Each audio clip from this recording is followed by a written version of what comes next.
Hello YouTube, Ruth Basque here again with another video. Welcome to Magic Monday. So today I thought I would share some things with you. We are going to do a little discussion on Kali Ma, the Hindu goddess of death and destruction tonight. And I wanted to share with you some happy mail I got. So today 3 of my charms came in that I ordered a while back. The Red Skull potion bottle. This is the Red Skull one.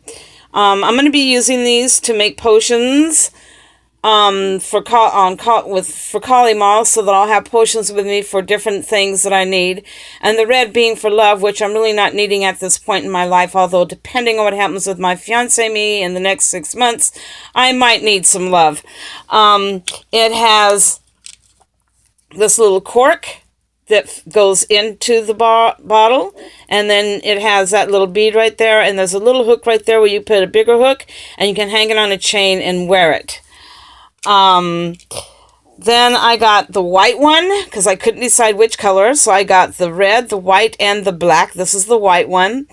I'm going to probably be working on this one sooner than the other because I need peace and tranquility in my life, and I'm figuring white's good for that, and I'm going to go ahead and do it. Although white can be used for anything, I'm just seeing peace and tranquility in my life and my home, so I'm probably going to be doing a peace potion for this one. And it too has a little bead cork. Let's see if I can pull it up here. Here's a little cork that goes in it, and as you can see, it has a little bead that goes on that you can hang with it. And this one I know I'm going to be doing probably tonight after I do my video, because I'm feeling somewhat threatened from negative energy. So this is the black one, and I'm going to make a protection potion tonight later on after my video that I'm going to be putting this one together for. As I said, I'm feeling a little bit of threatening vibrations around me. I don't know from who or where they're coming from, so since I don't know who it is, I'm going to do an all outright protection potion and start wearing the protection bottle, because it'll be done to protect me against whatever forces are being directed at me from whomever, all around, just straight up protection. And this one has the black little cork and the black bead. So this one is definitely going to be used tonight.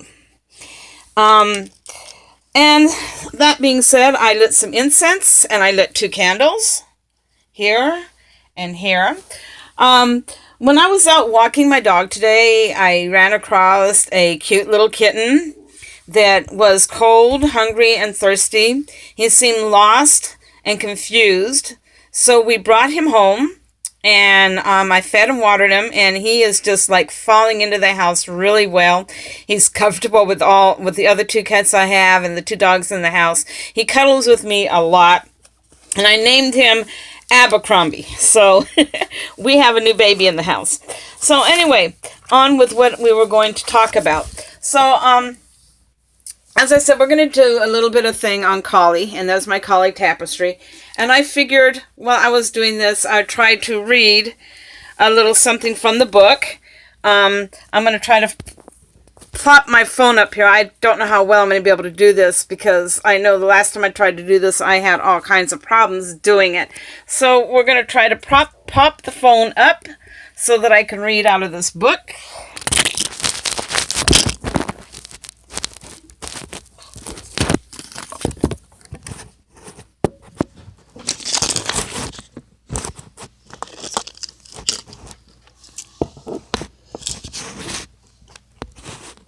I think that will do it.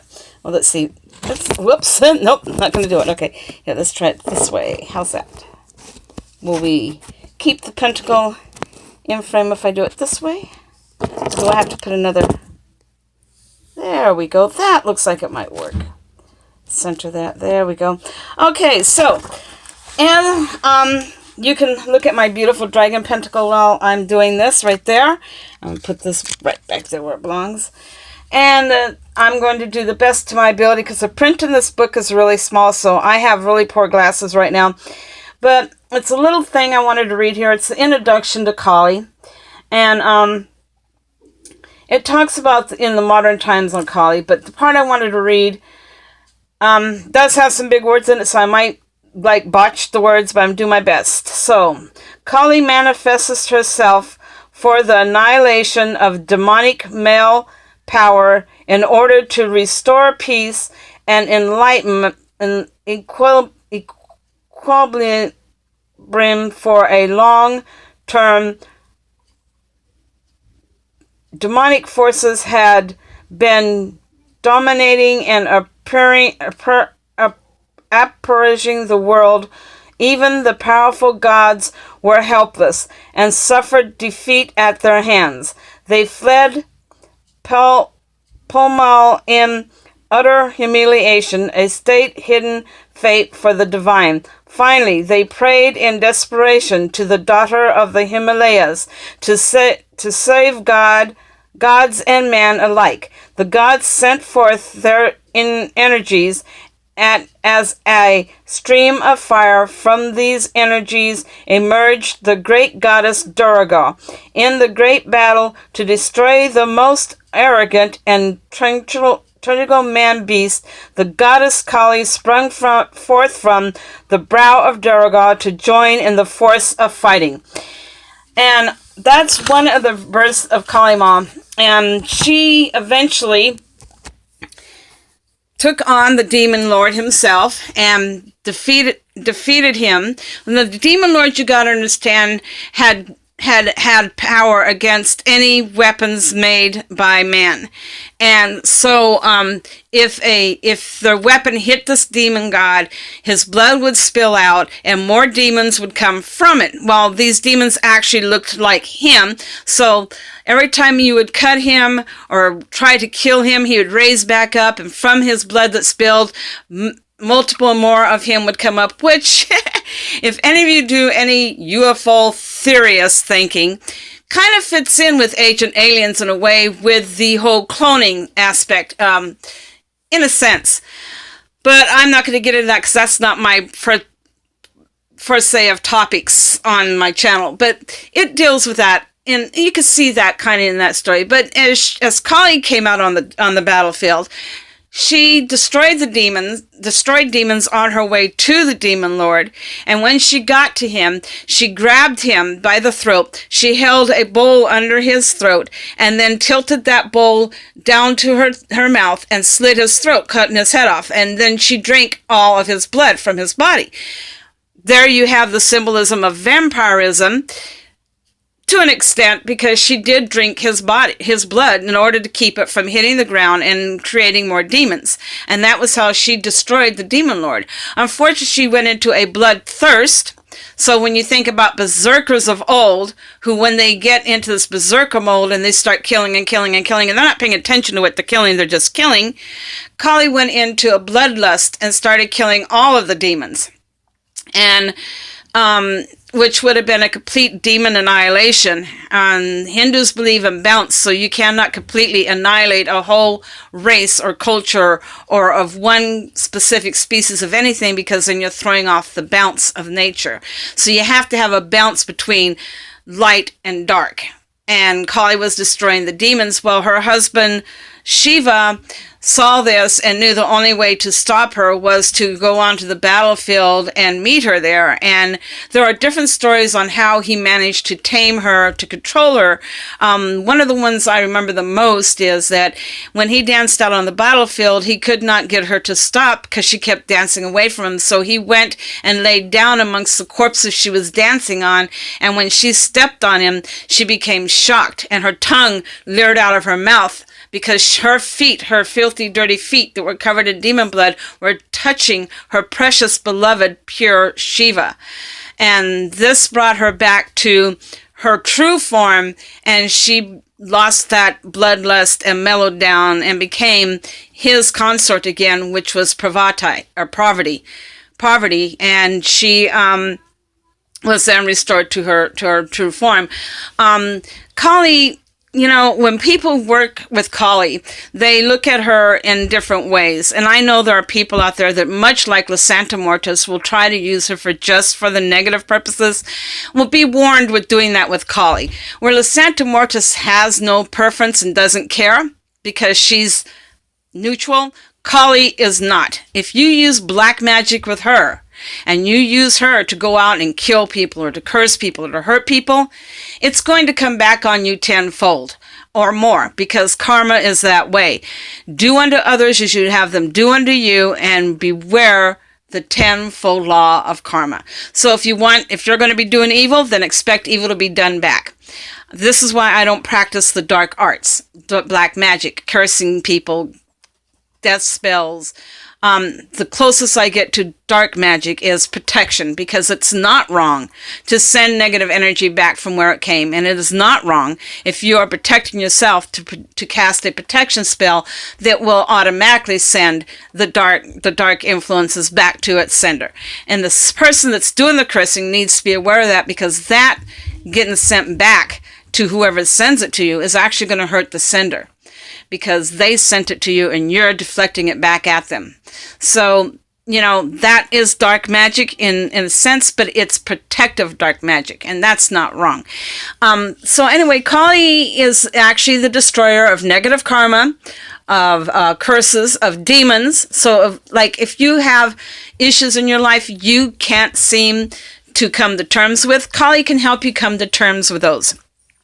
If you have habits you want to remove from your life and you want it removed quick and fast, Kali can do that for you too, but watch it. She may do it in a manner you may not like and may find hard to deal with later on, but she will remove that which is not good for you from your life. She will remove the stagnation from your life as well.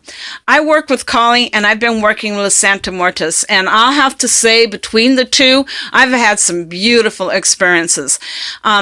They coexist quite well in my home. And where Kali would not mind if Lysantha Mortis was to share her altar, that's not true with Lysantha Mortis. She doesn't want to be on anyone else's altar, and she doesn't want anybody on her altar but herself.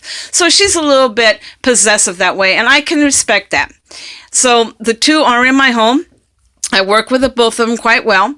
I just don't put them on the same altar together, because that would just upset the other one.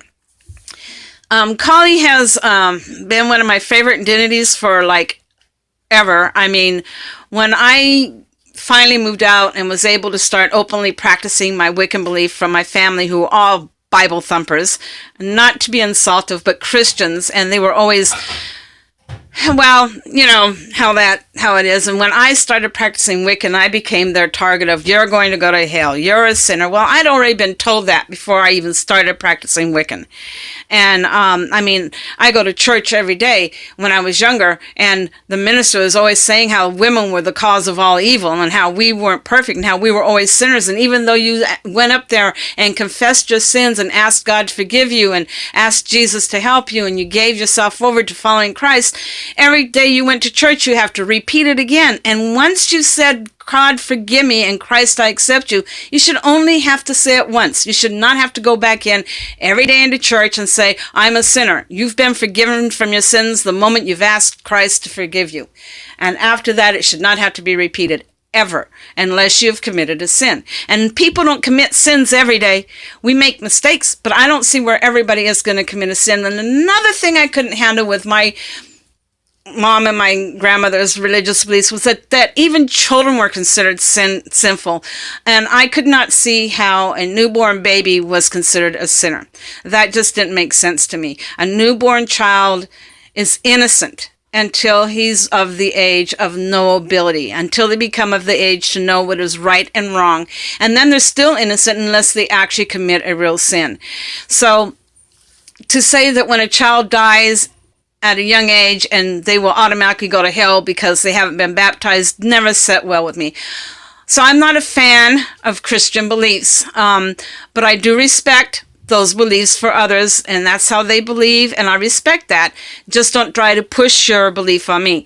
So when at 14 I started looking into Wiccan, and I had to keep it a secret from my family, I had ways around that. And it was about that time that I ran across a Hindu book on the Hindu teachings. And there was a picture of Kali in it, and I'm like 14 and I'm looking at this divinity, and I could not imagine, at the time she scared me when I'm not going to lie, when I first originally saw her, she scared me.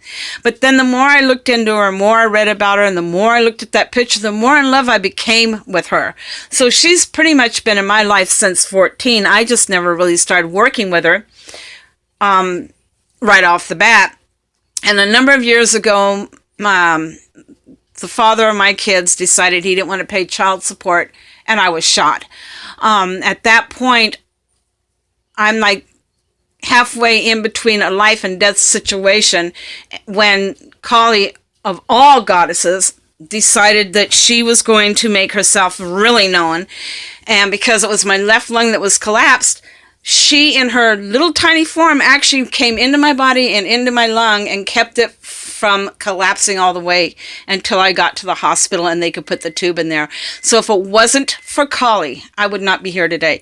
So I owe my life to Kali. But then again, I also owe my life to La Santa Muertes, because it was her who came to me when I was in the hospital, and I guess at some point I had actually died and they had to actually shock my heart to get it beating. But I remember seeing this figure in this cloak, and it's been so long I can't remember what the color looked like, but I do remember the cloaked figure, and I do remember the voice saying, "It is not your time yet, go back." So now I have these two divinities that I work with, and Kali La Santa Muertes just recently. So, but because I didn't understand then who it was who was telling me to go back. But Kali most definitely from that time on has been a mainstream goddess in my life. So working magic with her and meditating on her and acknowledging her has been really a big uplift. She has removed so much negative karma and evil from my life that didn't suit my life. She's also removed things from my life that no longer suited me. And I fought her on some of it. There were times I'd fight Kali on it. No, I don't want to let go of that. But you know what? It's not good for you. It's not beneficial to you. You need to move on, and I'd have to let go. And I still have vices that I'm still clinging to, that I need to let go of and move forward with. There's struggles in our life that we must do, and Kali is one of those to help you remove those obstacles from your life. So I wanted to share that little bit of information on Kali with you guys, and I wanted to share the little story on Kali with you guys. And this was Magic Monday. So if you like this video, link it, share it, subscribe, hit the bell so you're notified whenever I put out another video. Leave comments below. I will read them as often as I can, and I will answer them when I can. But be nice, because I'm not going to handle or tolerate bullying or sarcasm. I will block you, and I will not answer or respond to the messages in below if they're going to be mean and violent and vicious. I've already had one person do that, and I've already blocked them and stopped them from being able to do anything with my channel. So I'm, much like a lot of people, just don't feel that that's right. You have respect for other people's beliefs. Have respect for other people on this channel. I'm like 61 now. I don't need any of the other bull that is going on out there. I have stopped doing my hobby because of the bullying for my doll collections that I was doing, and my doll hobby because of the bullying. I no longer do videos on that. I am not going to do videos on that. I'm tired of all that trauma and drama and everything that goes with it. I want to open up people's mind on other ways of acknowledging things where they may have been told that, oh, this is wrong or this is evil, but yet they're still drawn to it. If you feel drawn to Kali, then by all means, look her up. Read into her myths, read into her history, read about the Hindu culture, read about her temples in India. Look into her imagery and her pictures and read all the different stories about her. And there's many on her. And, study her. And, do the same thing with La Santa Mortis. If you're drawn to La Santa Mortis, then by all means, look into her history, look into her myths, look into everything she's associated with. Really study what you are drawn to so you get a better idea of it. Unfortunately, with La Santa Mortis, I'm not going to be able to do a whole lot because I'm not able to learn Spanish. I've tried. I can't do it. No matter how hard I try, I can't do it. However, there is a possibility that with the Google search and translation guide, I can get books in Spanish and then have it translated so that I could print them out and then read them myself. So that's it for tonight, guys. May the goddess bless you. And remember to always be yourselves. Unless you can be a dragon, then always be a dragon.